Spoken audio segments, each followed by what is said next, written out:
Hello friends, this is Karan and I welcome you all to Civils Manthan and GK Gurukul. Lucent की जो polity की series है, इससे पहले हमने गवर्नर डिस्कस किया था। अभी नेक्स्ट हम chief minister and the state council of ministers discuss करेंगे। जैसे मैंने गवर्नर वाला चैप्टर बताया था कि प्रेसिडेंट के साथ में सेम है, ऐसे चीफ मिनिस्टर वाला जो चैप्टर है, chief ministers and the state council of ministers, ये जो हमने पहले पार्लियामेंट वाला चैप्टर डिस्कस किया है, ये इसके साथ में सेम है। अभी आगे जितने भी चैप्टर्स हम डिस्कस करने वाले हैं ना, भले आगे द स्टेट लेजिस्लेचर हो गया, भले एडवोकेट जनरल हो गया, ये सारे चैप्टर हमने पहले डिस्कस कर रखे हैं सेंटर वाले। जैसे पार्लियामेंट के जो चैप्टर हैं उसमें बहुत सारी चीजें कवर हो गई हैं। तो जैसे पार्लियामेंट की चीजें हैं वैसे ही स्टेट की चीजें हैं। तो इनको इलाबोरेटली अगर आपको समझना है तो ये मैंने ऑलरेडी पिछली वीडियोज में बहुत अच्छे से बता दिया है। तो यहाँ से हम बस एक बार रिवाइज करेंगे चीजों को, तो आप वहां पे देख लेना, ठीक है। 90% ऑफ द चीजें सेम हैं, जैसे सेंटर में होती हैं वैसे स्टेट में होती हैं। तो हम शुरू करते हैं। Chief minister head of the state होता है and head of the council of minister होता है। स्टेट जो काउंसिल ऑफ मिनिस्टर्स होते हैं, काउंसिल ऑफ मिनिस्टर को एंड चीफ मिनिस्टर को गवर्नर के द्वारा अपॉइंट किया जाता है।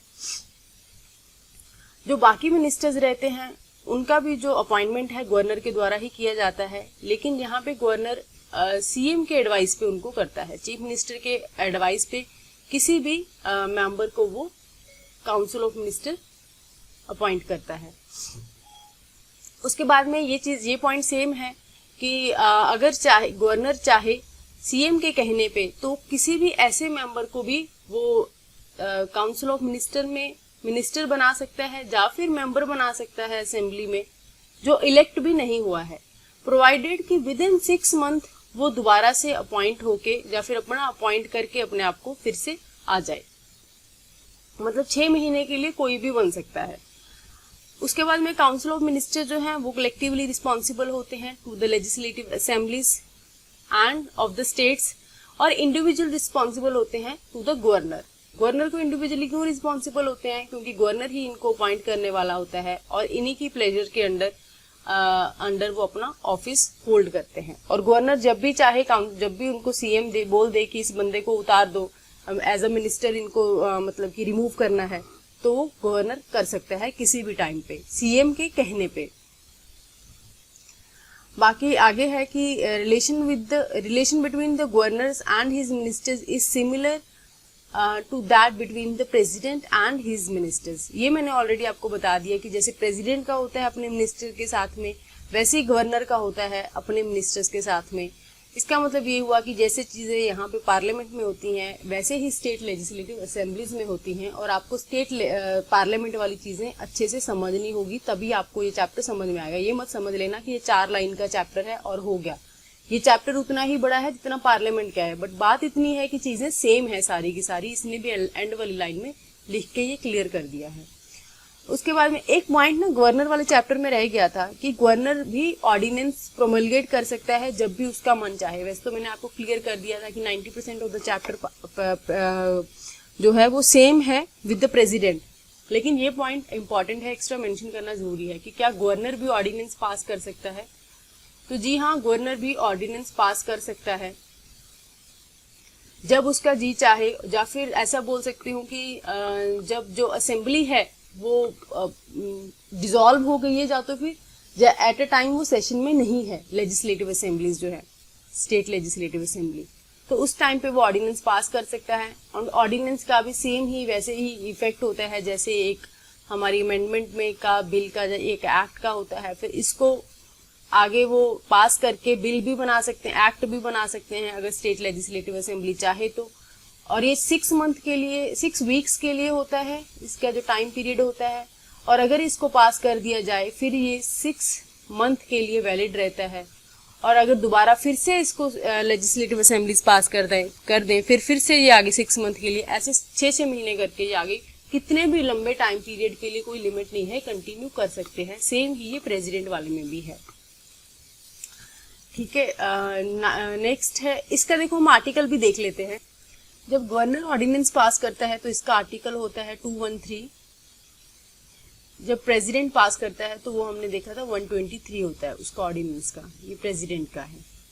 और प्रेसिडेंट ये जो ऑर्डिनेंस पास की पावर है, ये one of the most important legislative power होती है, गवर्नर की भी एंड प्रेसिडेंट की भी। ये सेम फंक्शन करता है, इसका सेम फोर्स एंड इफेक्ट होता है as an act of parliament, वो मैंने आपको बोल दिया है। लेकिन ये ध्यान में रखना, ये कॉन्स्टिट्यूशन को अमेंड करने के लिए नहीं लाया जाता, इसके द्वारा कॉन्स्टिट्यूशन को अमेंड नहीं किया जा सकता। और मैक्सिमम जो लाइफ होती है, टाइम होता है एक ऑर्डिनेंस का, वो 6 वीक्स एंड 6 मंथ होता है, क्योंकि 6 वीक के लिए वो वैलिड रहता है जब आता है। अगर उसको पास कर दिया जाए फिर उसके बाद में वो 6 महीने और तक आगे चलता है, उसके बाद तो फिर उनकी अपनी लिमिट है कि कितना भी आगे खींच लें उसको।